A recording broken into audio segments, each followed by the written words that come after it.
గత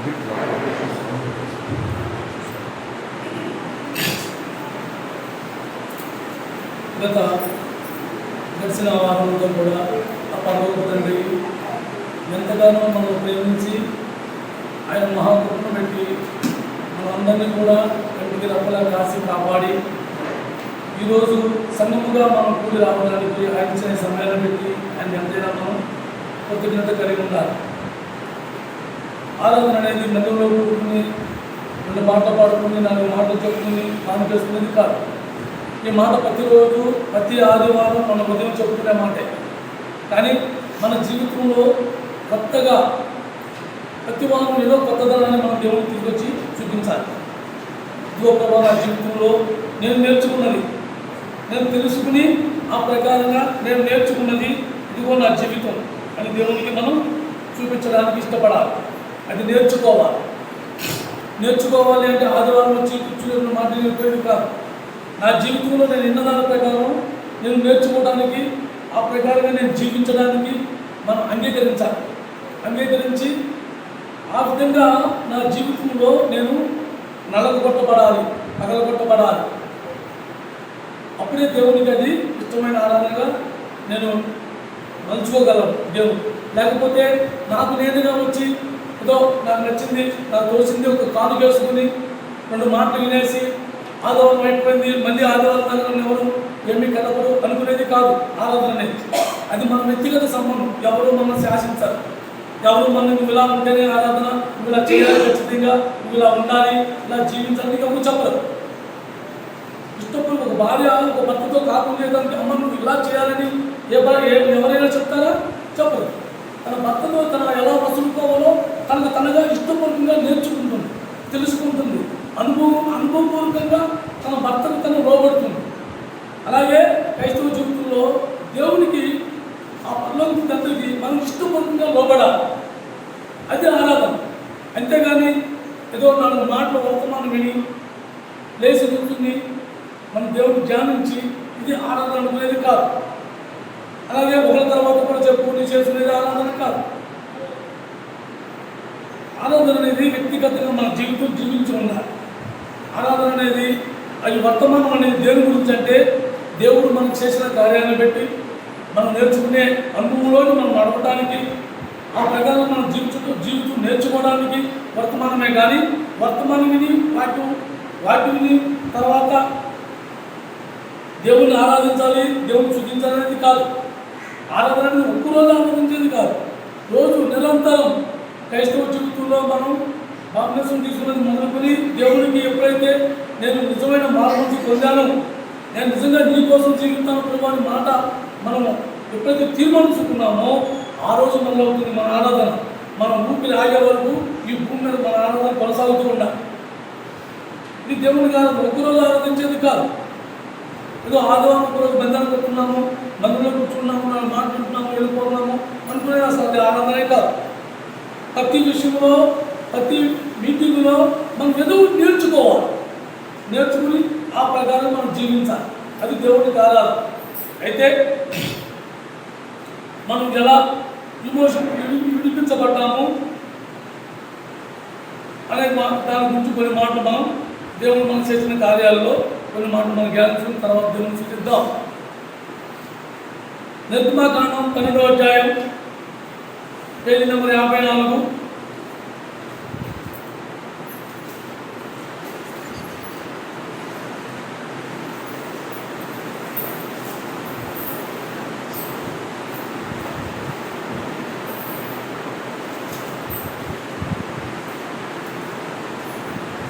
పన్నెండవ అధ్యాయం 12వ వచనం చూడమ్మా. 12వ అధ్యాయం 12వ వచనం. ఆ రాత్రి నేను ఐగుప్తు దేశమందు సంచరించి ఐగుప్తు దేశమందలి మనుషులలోనే కానీ జంతువులలోనే కానీ నేను తొలి సంతతి అంతయు అంతము చేసి ఐగుప్తు దేశమంత అందరికీ తీర్పు తీర్చేదను, నేను యెహోవాను.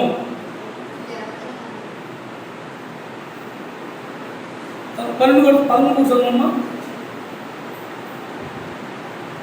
మీరున్న మీ ఇళ్ళ మీద ఆ రక్తము మీకు గుర్తుగా ఉండును. నేను ఆ రక్తమును చూసి మిమ్మల్ని నశింపచేయగా దాటిపోయేదను. నేను ఐగుప్తును పాడు చేయుచుండగా మిమ్ము సహాయించుటకు తెగులు ఏమీ మీ మీదకి రాదు. దేవుడు ఐగుప్తు ప్రజలను జల్లాగా తినిపించాడు, మొదలు అలాగే ఇప్పించాడు. ఐగుప్తు నుంచి ఐగుప్తు ప్రజలను ఎలా ఇప్పించాడు? ఎన్ని రకాలుగా దేవుడు ప్రయత్నించినా మళ్ళీ మరో ఇష్టపడినప్పుడు కూడా దేవుడు గట్టిపరుస్తూ వచ్చాడు మరోని. ఇది జరిగినా దేవుడి వల్ల జరుగుతుంది, కానీ మానవ నిర్ణయాలు ఏది జరిగింది కాదు. అయితే ఐగుప్తులో ఉన్నప్పుడు వాళ్ళు బాధపడుతున్నారు, వాళ్ళు ఎంతో కష్టపడుతున్నారు, శ్రమ పడుతున్నారు. అందును బట్టి దేవుడు వాళ్ళని విమోచించాడా? వాళ్ళని వదిలేశాడా? అలా వదల్లా. వాళ్ళు ఆ రేత్రి ఒక పరిశుద్ధ గొర్రె రక్తమును వధించి ఆ గొర్రె రక్తము ఆ కమ్మిడికి రాసుకున్నారు. ఆ కమ్మిడికి రాసుకుని ఆ దేవుడి ఉగ్రత ఆ గృహంలోకి చొరబడకుండా దాన్ని గుర్తుగా దాన్ని నియమించుకుని దాన్ని ఉంచుకున్నందుకు వాళ్ళు రక్షింపబడ్డారు. ఐగుప్తులు అయితే వాళ్ళకి తెలియదు, ఈ అనుభవం వాళ్ళకి తెలియదు కాబట్టి వాళ్ళు అలాగే ఉన్నారు. అలా ఉండేదానికి తెల్లారేసరికల్లా వాళ్ళంతా కూడా ఈ ఐగుప్తీయుల ఇళ్లలో ఒక్కడు కూడా వేడవారు లేరు. ప్రతి కుటుంబంలో ప్రతివాడు గొళ్ళకు బాలుతూ ఉన్నారు. ఇశ్రాయేలు ప్రజలైతే క్షేమం. ఎందుకని? ఆయన ఆ గొర్రెల రక్తం వల్ల విమోచింపబడ్డారు, విడిపించబడ్డారు. లేకపోతే వాళ్ళలో కూడా ప్రతివాడు ఒక తొలుసూరి మగపిల్ల కానీ ఆడపిల్ల కానీ జంతువులో కానీ దేవుడు ప్రతి దాంట్లో కూడా ఒకటి పోవాల్సి వచ్చింది. కానీ అటువంటి బలి మనం ఇవ్వకోకుండా దేవుడు గొర్రెపిల్ల ద్వారా ఆ రక్తము ద్వారా ఆ కమ్మిడికి రాసి ఆ ఇశ్రాయేలు ప్రజలను అలాగే తీర్పించాడో మనల్ని కూడా ఆ యేసుక్రీస్తు ప్రభు ద్వారా మనం కూడా అలాగే విమోచించారు. వారిలో ఎవరు మంచివారు లేరు, ఎవరు నీతిమంతులు లేరు, ఎవరు పరిపూర్ణులు కాదు. అలాగని ఎవరైనా సరే నేను పరిపూర్ణి, నేను మంచి క్రియలు చేశాను కాబట్టి నేను దేవుడి రక్తం రాసుకోలేదు అని ఉండుంటే ఐగుప్తులు జరిగి చేస్తే వాళ్ళకి కూడా జరిగి ఉండేది. అలాగే మనం కూడా నేను ఎంతో నీతిమంతుడు కాబట్టి నేను మందిరానికి వెళ్ళిన కూడా పర్వాలేదు, నేను ఏదో చేయట్లేదు కాబట్టి నేను దేవుడిని జ్ఞానించుకున్నా పర్వాలేదు అనుకుంటాను. లేదు, మనం విశ్వాసం చాలు. ఫస్ట్ నేను పాపినై ఉండగా నా యేసుక్రీస్తు ప్రభు రక్తము వల్ల ఆయన రక్తంలో నేను కడగబడిన వాడును, నేను కడగబడిన దాన్ని కాబట్టి నేను సురక్షితంగా ఉన్నాను అని ఒక విశ్వాసం మనం బలంగా నమ్మాలి. లేదు, నేను అన్ని మంచి పనులు చేస్తున్నాను, నేను అందరికీ సహకారిగా ఉన్నాను, సాయం చేస్తాను, ఎవరి తాకి నేను తోడుగా ఉంటాను అనుకునేది కాదు.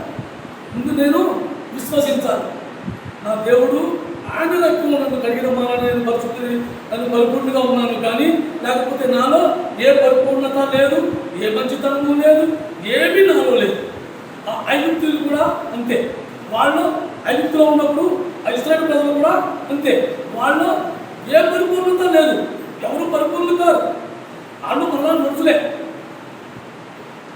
వాళ్ళు మానసత్వంగా ఉన్నందున వాళ్ళకు సెరెక్కువయ్యి ఆ మానసత్వం నుంచి వినిపించుకోవడానికి వాళ్ళకి చేతకాల, ఎవరికి చేతకాల, మనకు కూడా చేతకాల. మనం కూడా పాపం అనే మానసత్వానికి బాధితమైపోయి ఉన్నప్పుడు మనం కూడా మనమే వినిపించుకోవాలి. మనం కూడా ఆ గొర్రెల రక్తమే మనం కలిగింది. అలాగే ఆమె కూడా ఆ కమ్మిలకు రాసి ఆ ఆనుమానం వల్ల వాళ్ళ ప్రాణాలు పోకుండా రక్షింపబడ్డారు. అలాగే ప్రతి విషయంలో కూడా నేను దేవుడి వల్ల రక్షింపబడ్డాను అనే ఒక తీర్మానం, విశ్వాసం మనకు బలంగా ఉండాలి. కానీ నేను ఎంతో నీతిమంతుడు కాబట్టి, నేను ఎంతో మంచివాడు కాబట్టి, నేను ఎంతో నీతిగా నేను జీవిస్తున్నాను కాబట్టి నేను ప్రతి ఆదివారం, ప్రతి శుక్రవారం, ప్రతి లక్షవారం, ప్రతి మంగళవారం నేను ప్రార్థనకు మీటింగ్కి వెళ్తాను కాబట్టి అన్నీ అతిశయపడటానికి లేదు. ప్రతి ఒక్కరము మనం ఆయన రక్తంలో కడగబట్టిన వారమే. ఆ విశ్వాసం మనలో లేనప్పుడు, ఆ విశ్వాసం, ఆ నమ్మకం మనలో లేనప్పుడు మనం దేవునికి అవిధేయంగా ఉండలేము.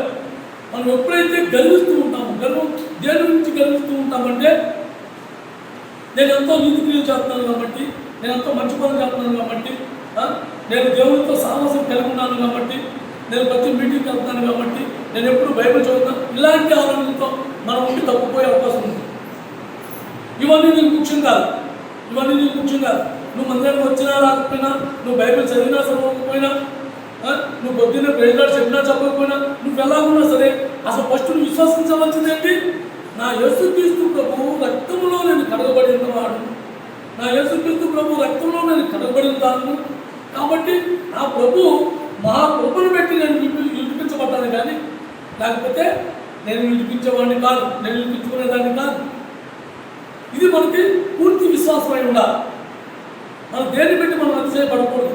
నేను చేసే క్రియలు పెట్టి కానీ, నేను చేసే పనులు పెట్టి, నా యొక్క ఆలోచన విధానాన్ని పెట్టి కానీ, నేను నేర్చుకున్న విధానాన్ని పెట్టి కానీ మనం అతిశయపడడానికి లేదు. మనం దేన్ని పెట్టి అతిశయపడాలి అంటే, నా ప్రభు నేను ఎలాంటి పాపంలో ఉన్నా తెలుసుండి నన్ను రక్షించాడు. నేను పాపంలోంచి విడిపించుకోలేక నేను పాపంలో ఉన్నదాన్ని కాబట్టి నన్ను రక్షించాడు. కాబట్టి నాకు క్రియల వల్ల కలిగింది కాదు ఈ రక్షణ, క్రీస్తు రక్తం వల్లే నాకు కలిగింది అని గ్రహింపు ఉండాలి. ఎఫెసీయులకు రాసిన పత్రిక 2వ అధ్యాయం పేజీ నెంబర్ 174.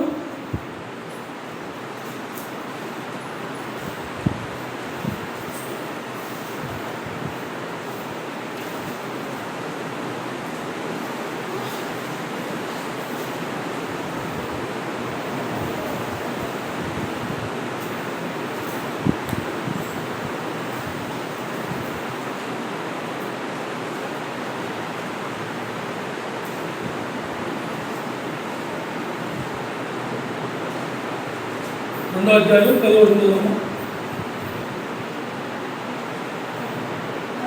మరియు 9వ వచనం. 2వ అధ్యాయం 9వ వచనం. అది క్రియ వలన కలిగినది కాదు కనుక ఎవడును అతిశయింపబడ వీలు లేదు. ఎవడు కూడా అతిశయింపబడతానికి వీలు లేదు. ఎందుకు దేన్ని బట్టి మనం అతిశయపడాలి అంటే, నా ప్రభువే నన్ను రక్షించాలి. నా ప్రభు రక్తం వల్లే నేను రక్షింపబడ్డాను. నా నీతి పనులు పెట్టి కానీ, నేను చేసే క్రియలు పెట్టి కానీ, నేను చేసే పనులు పెట్టి కానీ, నేను ఎంతో నీతి పనులు నేను తీర్చబడ్డా. దేవుడు ఆయన ఇష్టపడి, ఆయన కృప ద్వారా, ఆయన కనికరము ద్వారా, ఆయన కృప ద్వారా, ఆయన మంచితనాన్ని పెట్టి నేను విమోచించబడ్డాను. లేకపోతే నాకు ఆ విమోచన లేదు. ఆయన రక్తమే నన్ను విమోచించింది. ఆయన రక్తం వల్లే నన్ను కడగన విధానాన్ని పెట్టే నేను విడిపింపబడ్డానే కానీ లేకపోతే నాకు విమోచన లేదు. కాబట్టి ప్రతి ఒక్కరూ కూడా ఎందుకు పెట్టి మనం అతిశయపడాలంటే, నేను దేవుడిని నమ్ముకున్నాను, నేను రెగ్యులర్గా మందిరానికి వెళ్తున్నాను, నేను కానుకలు వెళ్తున్నాను, అతిశయపడాల్సిన దానివల్ల మనకు వచ్చేది ఏమీ లేదు. నా జీవితంలో దేవుడు నన్ను విమోచించాడు కాబట్టి నేను పరిపూర్ణంగా ఉన్నాను. ఆ విమోచనానికి తగిన క్రయము నేను చేయాలి. నేను ఏవైతే విడిపించబడ్డానో దాన్ని ఏదైతే నేను అతిశయపడకుండా ఉండాలనుకున్నానో దానిని మొత్తం నేను జాగ్రత్త కలిగి ఉండాలి. అతిశయపడుకోకుండా ఉండాలి. అలాగే ఏ మంచితనము లేకుండా మనం రక్షింపబడ్డాం. మనలో ఏ క్రియ లేకుండా, ఏ మంచితనం లేకుండా మనం రక్షింపబడ్డాం. కానీ రక్షింపబడిన తర్వాత మాత్రం మంచి పనులు చేయాలి. నువ్వు మంచి పనులు చేసి నేను రక్షింపబడ్డాను కాబట్టి నేను ఆ గొడుగుల రక్తం మీదుగా నేను కడగబడ్డాను అని నువ్వు ఆలోచనతో ఉంటే మనం పాపంలో ఉన్నవారమే, ఖచ్చితంగా పాపంలో ఉన్నవారు. మనం ఆ పాపం నుంచి ఎలా విడిపించబడ్డామో పరిశుద్ధమైన గొర్రె రక్తం వల్ల మనం కడగబడిన వారు. అలాగే యేసుక్రీస్తు ప్రభు రక్తం వల్ల నువ్వు కడగబడ్డాం. అంతే మన మంచితనాన్ని చూసి మనం దేవుడు మనలో కూర్చోబెట్టుకోవాలి. మనం చేసే క్రియలు బట్టి మనం దేవుడు మంచితనం కూర్చోబెట్టుకోవాలి. కానీ మనం రక్షింపబడిన తర్వాత మాత్రం ఖచ్చితంగా మంచితనం మనం చేయాలి, మంచి పనులు చేయాలి. 10వ వచనం చదవమ్మా. మరియు వాటి యొక్క మనము నడుచుకుని దేవుడు ముందుగా సిద్ధపరిచిన సత్క్రియలు చేయటకే మనము క్రీస్తు యేసు నందు సృష్టింపబడిన వారమే ఉన్నాము. మనం కూడా దేవుడు ఏ యొక్క మంచి పనులు చేయాలని ఆయన తీర్మానించుకున్నాడో ఆ మంచి పనులు మనం చేయొచ్చు. చేయకపోతే మనం విశ్వసించిన విశ్వాసానికి విలువ లేదు. ఒక విశ్వాసమే ఉంటే దానికి బలం ఎలా ఉంటుంది? నువ్వు మంచివాడు నాకు తెలుసు, నేను నమ్ముతున్నాను, కానీ నీకు సహాయం నేను పడలేదు. ఇది ఎంతవరకు కరెక్ట్? నువ్వు మంచివాడు అని తెలుసు, నువ్వు మంచిదానని తెలుసు, నువ్వంటే నాకు ఇష్టం, విశ్వాసం ఉంది, నువ్వు మాట తప్పో, నీకు మంత్రాలు, కానీ నీకు నేను సహాయం చేయను. అందుకే యాకోబు కూడా అందుకే ఆ మాట అన్నాడు. ఏమాట అన్నాడు? విశ్వాసం ఉన్నది కానీ క్రియలేని విశ్వాసం మృతులతో సమానం. అందుకే మనకి క్రియ ఉండాలి. మనం ఎప్పుడైతే రక్షింపబడ్డామని తెలిసిన తర్వాత యేసుక్రీస్తు ప్రభువు నామమును పెట్టి మనం యేసుక్రీస్తు ప్రభు ఎలాంటి సత్క్రియలు చేస్తే ఆయనకు మహిమకరంగా ముందుకు మనం కొనసాగుతామో అటువంటి సత్క్రియలు మనం చేయడానికి ఇష్టపూర్వకంగా ఇష్టపడాలి. ఆ ఇష్టపడినప్పుడే మనం దేవునికి మహిమకరంగా దేవుని క్రియల్లో మనం ముందుకు సాగుతాం.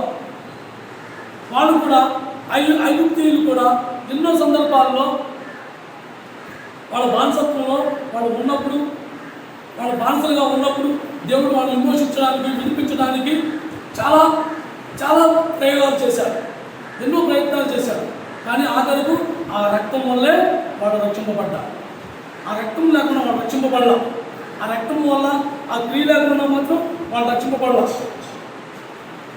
అందుకే ప్రతి విషయంలో కూడా దేవుని రక్తాన్ని మనం ఎప్పుడెప్పుడు గుర్తు చేసుకుని దాన్ని శుద్ధి చేసుకుంటా దేవుడు శుద్ధి చేశాడు కాబట్టి దాన్ని మళ్ళీ మార్చిపోకుండా మనం కాపాడుకుంటూ ఉండాలి. మన బట్టలు ఆయన గొలుపుల రక్తంలో ఉతకబడలేదు, మనం శుద్ధి చేశాడు, ఆయన రక్తంలో కడిగాడు. మన పరిశుద్ధతకు ఏమాత్రం తగినట్లుగా మనం లేకపోయినప్పటికీ ఆయన మనం పరిశుద్ధిగా నియమించాడు. ఆయన క్రియ వల్ల మనకు విమోచన కలిగింది, కానీ మన క్రియల వల్ల మాత్రం మనకేమీ జరగల. మనం చేసిన ఏ మంచి పనులు ఆయనకు సహకరించాల. యాకోబు రాసిన పత్రిక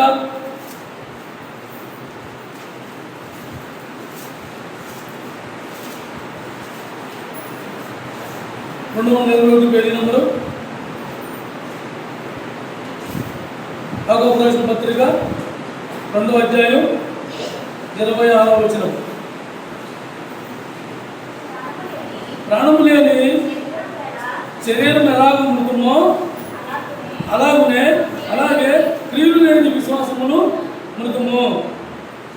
ప్రాణము లేని శరీరం ఎలాగ మృతము అంటే ప్రాణం ఉండగా బయట కొడుకెత్తే ఏమంటాం ఎండ చెప్తుంది, శరీరం కాలిపోతుందని మనం ఎలా అయితే ఎండ వెళ్తాం.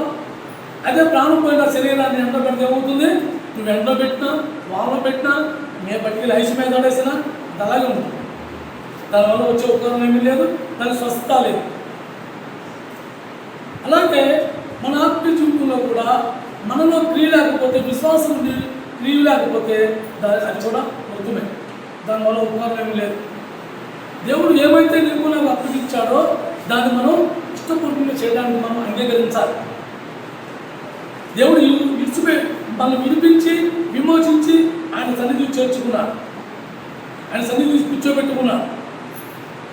ప్రతి విషయంలో కూడా దేవుడు మనం మరణందకాల శిక్షకు మనం పాత్రమైనప్పుడు ఆయన రక్తం ద్వారా విమోచించాడే కానీ మన వీళ్ళ ద్వారా రక్తం కాదు. అందుకే మనం ఎప్పుడూ కూడా వాళ్ళు ఐగుప్తీయులు వాళ్ళ ప్రయాణం సాగడానికి ముందు ఆ రాత్రి వదిలింపబడిన తర్వాత వాళ్ళు ఏం చేశారు? పులిన రొట్టెలు తిన్నారు, పులిచిపోయిన రొట్టె కాచుకుని తిన్నా. అప్పుడప్పుడు ఆ పిండిని తయారు చేసుకుని ఆ రొట్టెని తిన్నారు.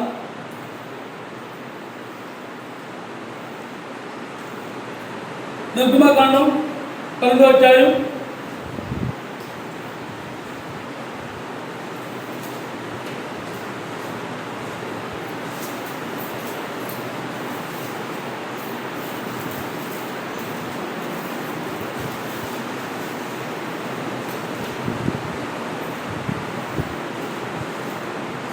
15 చదవమ్మా.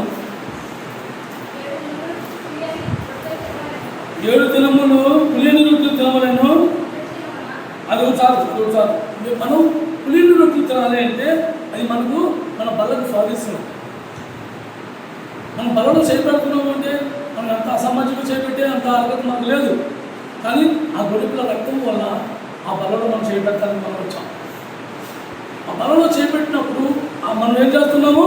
ప్రభా, ఇంతవరకు నేను జీవించిన జీవితంలో సత్యము లేదు, కానీ ఇక మీద నీ వాక్యాంశాలను నేను జీవించడానికి ఇష్టపడుతున్నాము, ఇక మీద నేను అది చేయను అని ఇష్టపూర్వకంగా మనం ఎలాగైతే ఒప్పుకుని ముందుకు సాగుతున్నామో, అలాగే యేసుక్రీస్తు ప్రభు మనం ఆ ఇశ్రాయేలు ప్రజలకు కూడా ఐగుప్తు నుంచి వాళ్ళు ఆ పులిని రొట్టెలు తినకుండా, పులిచిన రొట్టెలు తినకోకుండా పులిని రొట్టెలు భుజించి వాళ్ళు దాన్ని ఆ పండుగగా ప్రతిరోజు సంవత్సరానికి పండుగ దాన్ని ఆశించడానికి ప్రతి పిల్లలతోనూ వారి యొక్క బంధువులతోనూ మిత్రులతోనూ అందరితోనూ దాన్ని శాసించి దాని పండుగ ఆచరిస్తూ మొదలుపెట్టారు. 1500 సంవత్సరాల తర్వాత అదే 14వ తారీఖు యేసుక్రీస్తు ప్రభువుని సిలువేశారు. ఆ సిలువ వల్ల నీకు నాకు విమోచన వచ్చింది. లేకపోతే మన క్రయం చెల్లించమంటే ఆ ఇశ్రాయేలు ప్రజలు ఆ రొట్టెలు తిని అలాగ దాన్ని కొనసాగుతూ పసగా చేసుకుంటూ ముందుకు సాగేదే. కానీ వాళ్ళ ఎప్పుడైతే ఆ రక్తంతో వాళ్ళు విమోచన విడిపించాడో దాన్ని అప్పటికప్పుడే మర్చిపోతూ అప్పటికప్పుడే దేవుడి మీద తిరగబడుతూ అలా కొనసాగుతూ వచ్చారు. మనం కూడా అదే స్థితిలో ఉన్నప్పుడు దేవుడు నిన్ను ఏం చేశాడు? యేసుక్రీస్తు ప్రభువుని పంపించి ఈ భూమి మీద ఆయన అదే తారీఖు 14వ తారీఖున 1500 సంవత్సరాల తర్వాత సిలువ వేయబడ్డాడు. ఆ సిలువ ద్వారా నీకు నాకు విమోచన వచ్చింది. ఆ సిలువ మార్గం ద్వారా నీకు నేను నడవడానికి మనం ఇష్టపడాలి. ఆ మార్గాన్ని మనం ఎప్పుడు కూడా ప్రయాణానికి మనం సిద్ధంగా ఉండాలి. రోమేయులకు రాసిన పత్రిక 5వ అధ్యాయం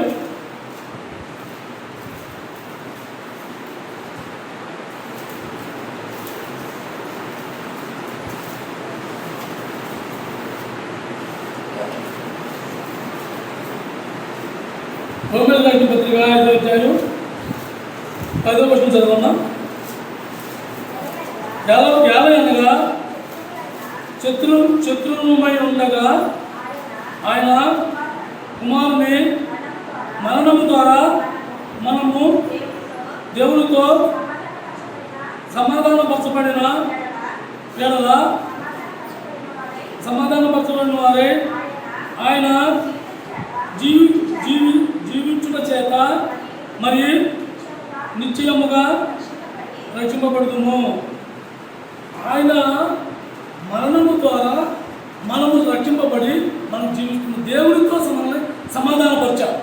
మన రక్తంతో కడిగాడు. తర్వాత ఆయన మరణించి ఆ మరణము ద్వారా తిరిగి లేచి ఆయన జీవిస్తూ మనం సమాధానపరిచాడు. మనకు సమాధానం లేదు. మన దేవుడికి సమాధానంగా మనం జీవించే అర్హత మనకు లేదు. మన సమాధానంగా ఆయన ముందు నుంచునే అర్హత మనకు లేదు. నిజంగా మనం చూసుకుంటే దేవుడి ముందు నుంచుని నాలో లోమేముడికి వాళ్ళు చూపించు అనే అర్హత మనకుందా? లేదు. మన ప్రతి ఒక్కళ్ళు చాలా తక్కువ లోపాల్లో ఉంది. కానీ నీ లోపాలు నా లోపాలు అన్నింటినీ కూడా ఆయన రక్తం ద్వారా కడిగేశాడు. ఆయన సిలువ ద్వారా కడిగేసి ఆయన సిలువ మరణం ద్వారా ఆ రక్తం ద్వారా మనల్ని శుభ్రపరిచి కడిగి ఆయన తండ్రి ముందు సమాధానపరిచాడు. ఇదిగో వీళ్ళంతా నా తమ్ముళ్ళు, నా చెల్లెళ్ళు, వీళ్ళలో ఏ లోపం లేదు అని మనకు బదులుగా ఆయన అక్కడ వాదించాడు, సమాధానపరిచాడు. సమాధానపరచడం అంటే దేవుడు చూడండి, ఏదైనా వాగాపవాదాలు వచ్చి ఏదైనా మాట మాట్లాడుతున్నప్పుడు ఒకళ్ళు క్షమాపణ చక్కనిచ్చుకుంటూ ఉంటారు. అలాగా దేవుడితో మనం సమాధానం పడిన తర్వాత మనకు ఉందా? లేదు. లేనప్పుడు కూడా యేసుక్రీస్తు సమాధానపరిచాడు. ఆయన మరణము ద్వారా మన నుంచి తిరిగి లేచిన జీవం ద్వారా నిన్ను సమాధానపరిచాడు. అంతే. కాబట్టి మనం కూడా ఎప్పుడు యేసుక్రీస్తు ప్రభు పిలుస్తాడా అప్పుడు మనం రక్తానికి ప్రయాణంలో సిద్ధంగా ఉండాలి. వాళ్ళు ఆ పులిని రొట్టెలు తిన్న తర్వాత వాళ్ళు ఐగుప్తు నుంచి వాళ్ళు బయలుదేరేటప్పుడు ఏం చేశారు? వాళ్ళు ప్రయాణమయ్యే వస్త్రాలు ధరించుకున్నారు. ఎప్పుడైతే ఆ రొట్టెలు తినేసి తినగానే ఇక ప్రయాణమయ్యి బయలుదేరి వెళ్ళిపోవాలి. అలాగే యేసుక్రీస్తు ప్రభు మనకు ఏర్పరిచిన ఆ యొక్క రొట్టెలో మనం చేపెట్టినప్పుడు మనం ఎప్పుడైతే దాన్ని చేపెట్టే ముందు మనం తీర్మానించుకోమని మన సాగుడు చెప్తూ ఉంటాడు. మీకు మీరుగా సమాధాన పడండి, మీరు తీర్మానించుకోండి, మీరు నిర్ణయించుకోండి అని పదే చాలా హెచ్చరిస్తూ ఉంటాడు. ఎందుకు? ప్రభు రమ్మంటే మనం వెళ్ళడానికి సిద్ధంగా ఉన్నామా? ఆ చిత్తపాటు కోసమే మనం దాన్ని చేయాలి. చిత్తపాటు లేకపోతే ఆ బుద్ధిలేని కలిగిలాగా మనం ఎంతో ఆత్మీయంగా ఉన్నామని మనం అనుకుంటున్నామే, కానీ దేవుడైతే ద్వారాలు తీరు. ఆ ద్వారాలు తీయకుండా మనం మూసుకుపోకుండా ఉండడానికి మనం చిత్తపాటు జీవితం మనం కలిగి ఉండాలి. ఆ ఇశ్రాయేలు ప్రజలు కూడా ఆ పులిని రొట్టె తినగానే వాళ్ళు ఆ ప్రయాణం అయ్యే వస్త్రాలు ధరించుకుని వాళ్ళ మూట ముందు చదువుకుని అన్నింటినీ సమకూర్చి ప్రయాణమై బయలుదేరుతున్నారు. నిర్గమకాండం 12వ అధ్యాయం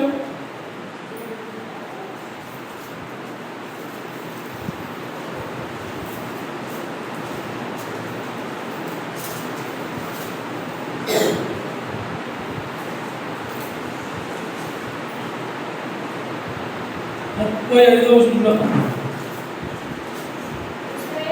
ఇశ్రాయేలు మోషే మాట చొప్పున చేసి ఐగుప్తుని వద్ద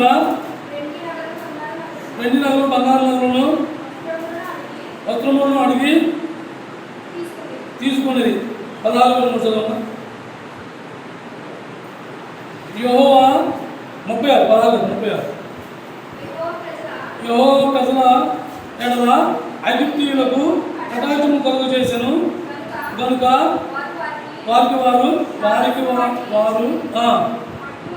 అట్టువారు దోచుకునేది. ఎందుకు దేవుడు ప్రయాణమై సాగేటప్పుడు ఐగుప్తుల దగ్గర మీరు ఈ నగదును తీసుకోమన్నాడు? మనమైతే ఏమంటున్నాము? అన్నిటితో మనకి ఏ మాత్రం పాలు పొందడానికి వీల్లేదు. అన్నిటి దగ్గర మనం ఏమి సంఘంలో తీసుకోవడానికి వీల్లేదు. అన్నిటి ఎవరు కూడా మన సంఘంలో ఏమీ చేయకూడదు అని మనం అంటున్నాం. కానీ దేవుడు ఏమంటున్నాడు? వాళ్ళ దగ్గర మీకు ఎదు దొరికితే తీసుకోండి అన్నాడు. ఎందుకన్నాడు?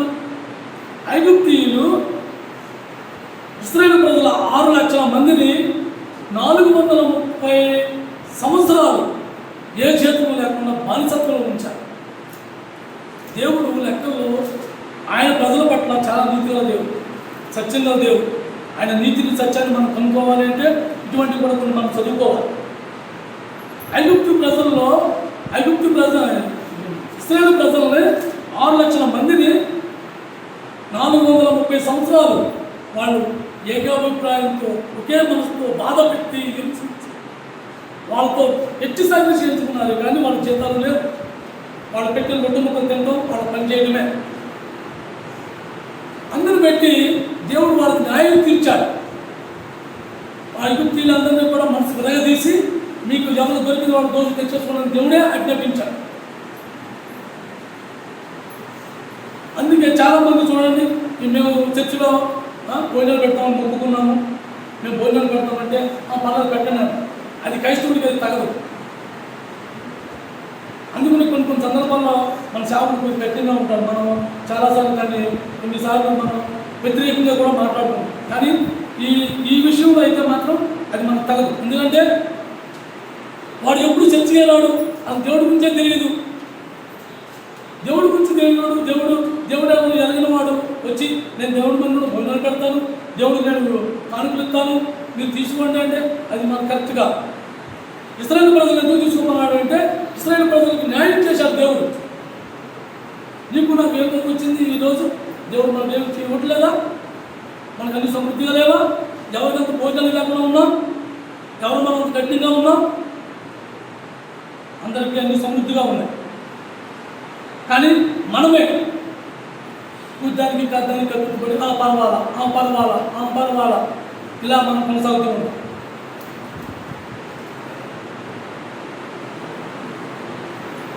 కానీ వాళ్ళు ఏం జరిగింది? 430 సంవత్సరాలు వాళ్ళు ఐగుప్తులో ఉన్నారు. 400 సంవత్సరాలు వాళ్ళు ఐగుప్తులో దాసత్వంలో ఉండవచ్చు. కొంత 30 సంవత్సరాలు ఎక్స్ట్రా ఎందుకు ఉండవలసి వచ్చిందంటే ఆ నాయకుడు తయారు కాల. దేవుడు ఏర్పరచుకున్న నాయకుడు తయారు కాల. దేవుడు ఆ నాయకుడు తయారు కానప్పుడు పగలగొట్టడానికి 40 సంవత్సరాలు పట్టింది. అందుకనే 30 సంవత్సరాలు ఆయన ప్రజలను బాధలో విడిచిపెట్టాడే కానీ ఆ నాయకుడు మాత్రం హింసించరా. తనలో పగలటానికి 40 సంవత్సరాలు పట్టింది, యాకోబుకి 20 సంవత్సరాలు పట్టింది. అలాగే నీలో నాలో కూడా ఏమైనా రాతి గుండు ఉంటే దాన్ని పగలగొట్టుకుంటేనే కానీ దేవునిలో మనం శాశ్వతంగా స్థిరంగా నిలబడలేము. మనలో ఉన్న ఆ రాజత్వాన్ని పగలాలి. నేను అనే స్వభావాన్ని పగలగొట్టుకోవాలి. దాని నుంచి మనం బయటకు వస్తేనే కానీ ఆయన కడిగిన రక్తానికి ఆయన కడిగి మనం విమోచించిన దానికి విలువ అప్పుడు దొరుకుతుంది. అప్పటి వరకు నేను నాది అనుకునే స్వభావంలో మనం ఉన్నంతసేపు కూడా దేవుడికి ఆరాధకులుగా కాదు కదా, ఇష్టలుగా కూడా ఉండలేము. కానీ దేవుడు కొన్ని సందర్భాల్లో కొన్ని మనం అనుమతిస్తూ ఉంటారు. దేవుని మనం ఎలాగా దేవుని స్పందిస్తామా, దేవుడి మీద ఆధారపడి ఉండడం అంటే దేవుడికి చాలా ఇష్టం. ప్రతి విషయంలో కూడా దేవుడిని అడిగి తీసుకోవడం అంటే దేవుడికి ఇష్టం. ఐగుప్తు నుంచి వాళ్ళు వెండి బంగారం దోసుకుని వెళ్ళిపోతుంటే మళ్ళీ పరువులు దాన్ని కట్టిపరిచేశారు. మళ్ళీ పరువులు దాన్ని కట్టిపరిచేసి ఆ బంగారాలు వెండి ఈడ్చుకుంటూ మోయలేకపోతుంటే ఆ పరువు సైన్యం తోడుకోతుంటే వీళ్ళు ఎక్కడున్నారు? జడక్కడ పర్వతాలు ఎదుర్కొంటే ఎర్ర సముద్రం వెనక్కి చూస్తే పరువు సైన్యం. అప్పుడు ఎటు చూడాలి? ఆకాశం వైపు చూడాలి. ఆకాశం వైపు చూడాలి. వేరే మార్గం లేదు, వేరే దిక్కు లేదు. వాళ్ళు నీకున్నారు అనుకోవచ్చు, నాకేంటి నేను శుభ్రంగా ఉన్నాను, నేను హ్యాపీగా ఉన్నాను, నేను ఆనందంగా ఉన్నాను అనుకోవచ్చు. ఏదో ఒక రోజు అటువంటి దారి ఖచ్చితంగా ఎదురవుతాము. నీలో నాలో ఆ యొక్క నేను అనే ఆ బండ పగలకు ఉందని చెప్పు కూడా ఖచ్చితంగా దేవుడి వైపు చూసి కన్నులారా ఏడ్చే రోజు జాగ్రత్తగా మనం గ్రహించుంటారు. వాళ్ళు అలాగే మాట్లాడు, అయ్యో దేవా అని ఏడుతూ బాల మోషే మీద తిరగబాటు, మాకు ఐగుప్తులో సమాధులు లేవా, మమ్మల్ని సంపడానికి తీసుకొచ్చావా అని మనకు కావాల్సింది ఎక్కడికి వస్తుంది? మన సహాయం ఎక్కడి నుంచి అందుతుందో దాని వైపు చూడాలి. మన సహాయం ఎక్కడి నుంచి వస్తుందని ఆ కీర్తనాకారుడు కూడా కన్నెత్తి ఆకాశం వైపు చూశాడు. భూమి ఆకాశం సృష్టించిన దేవుడు నిన్ను తప్పించలేడా? ఆ ఐగుప్తు ప్రజలు వస్తే నీ సంపేత్రం ఎందుకు భయపడుతున్నావు అనే తీర్మానం ఆలోచన తీర్మానాల్లో కలగజేయటానికి. అందుకే ఏ విషయంలో కూడా అపవాది స్థానం ఇచ్చే పని మనం చేయకూడదు. చేస్తే మళ్ళీ కలుగును పడుతుంది. అటు పరుగులెట్టి ఇటు దౌడులెట్టి అసలైన ఆత్మీయతని కోల్పోవాలి. ఆ ఇశ్రాయేలు ప్రజలు కూడా ఆ యొక్క దేవుని కోసం ఆకాశం వైపు తిరిగి మొరపెట్టారు. కీర్తన గ్రంథం 21వ కీర్తన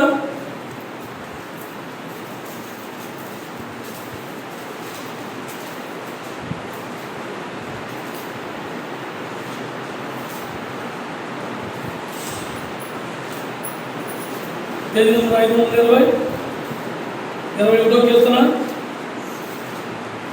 1-2 వచనాలు. 121 సారీ, నన్ను క్షమించండి, సారీ అమ్మా. 121 పేజీ నెంబర్ 520 1-2 వచనాలు చదువమ్మా. కొండల కట్టు నా గమనిస్తున్నాను, నాకు సహాయము ఎక్కడ నుండి వచ్చును? యెహోవానే నాకు సహాయం కలుగును. ఆయన భూమి ఆకాశములను సృజించిన వాడు. చాలు, ఆయన భూమి ఆకాశం సృజించిన వాడు నిన్ను పరో సైన్యం నుంచి నిన్ను విడిపించలేడా? మన ఆలోచన కరెక్ట్గా, మన ఆలోచన విధానం కరెక్ట్గా మనం దేవుని వైపు తిరిగి ఉంటే దేవుడు నీతో స్పష్టంగా మాట్లాడతాడు. నీకు ఏదో అవసరమో అది దేవుడు ఇస్తాడు. మన ఆలోచన విధానం రాంగా ఉండి, మన ఆలోచన అంచనాలు రాంగా ఉండి, నాకు దేవుడు ఎలా చేయలేదు, నాకు దేవుడు అలా చేయలేదు అనుకుంటాం తప్పు. నీకు నిజమైన కష్టకాలం వచ్చిందా? నువ్వు నిజంగా ఆపదలో ఉన్నావా? ఇరుక్కుపోయి చిక్కుకుపోయి ఉన్నావా? నీకు వేరే దారి కనిపించట్లేదా? ఆకాశం వైపు చూడు. ఆ భూమి ఆకాశం సృష్టించిన దేవుడు నీకు ఆకాశం నుంచి సహాయం చేస్తాడు. నిన్ను గొలిపిల రక్తం నుంచి కడిగిన దేవుడు నిన్నేం చేశాడు? ఆయనతో జీవింపు చేశాడు, విమోచించాడు, విడిపించాడు, నీకు సహాయం అందిస్తున్నాడు. కానీ నీకు నాకేం కావాలి? అనేక సందర్భాల్లో దేవుడు నీకు నాకు ఆ బల ద్వారా, ఆ బల వర్తమానం ద్వారా మాట్లాడుతూ, ఆ బల ద్వారా నిన్ను గద్దిస్తూ, ఆయన శరీరాన్ని తిన్నప్పుడు నువ్వు నేను ఆయనతో పాటు జీవిస్తున్నావు అనే గ్రహింపు మర్చిపోయి దేవుడు అంటే నిర్లక్ష్యపడుతుంది. దేవుడు మాట అంటే నిర్లక్ష్యం, దేవుడు అంటే నిర్లక్ష్యం. కాబట్టి మనం దేవుడికి లోబడి ఉండాలో లేక లోకానికి లోబడి ఉండాలో అది మనం తీర్మానించుకోవాలి. ఎందుకంటే దేవుడు అయితే మాత్రం ఖచ్చితంగా నువ్వు న్యాయంగా ఉన్నావని కానీ అన్యాయంగా ఉన్నావని కానీ ఆయన రక్షించాలా. ఆయన ఎవరైతే క్రీస్తు రక్తాన్ని అంగీకరించారో, క్రీస్తే మమ్మల్ని స్వయంగా కలిగాడో అని ఇష్టపడ్డారో, నువ్వు ఎటువంటి జీవితం జీవించినా సరే ఆయన ఇష్టపడుతున్న నిన్ను నన్ను అంగీకరించి కలిగాడు. మన పాపాలను తుడిచేశాడు. ఐగుప్తుల్లో కూడా అంతే. అందరూ పాపం చేసిన వాళ్ళని కానీ పుణ్యం చేసిన వాళ్ళని కాదు, ప్రతి ఒక్కరూ కూడా ఇశ్రాయేలు ప్రజలు ఐగుప్తులు ఎంతమంది అయితే ఉన్నారో అంతమంది కూడా వాళ్ళ గుమ్మానికి ఎవరైతే ఆ రక్తాన్ని రాసుకున్నారో వాళ్ళందరూ విమోచించబడ్డారు, విడిపింపబడ్డారు, ఆ మరణానికి పాత్రలు కాల. అలాగే నువ్వు నేను కూడా యేసుక్రీస్తు ప్రభు ఆ యొక్క రక్తం ద్వారా మనం కడగబడ్డామని విశ్వసించామో మనం కూడా ఆ నరకానికి పాత్రలు కాకుండా మనం విమోచింపబడ్డాం. అందుని బట్టి దేవుడిని మనం ఆరాధించాలి. నా సమయంలో తీసుకుంటారు.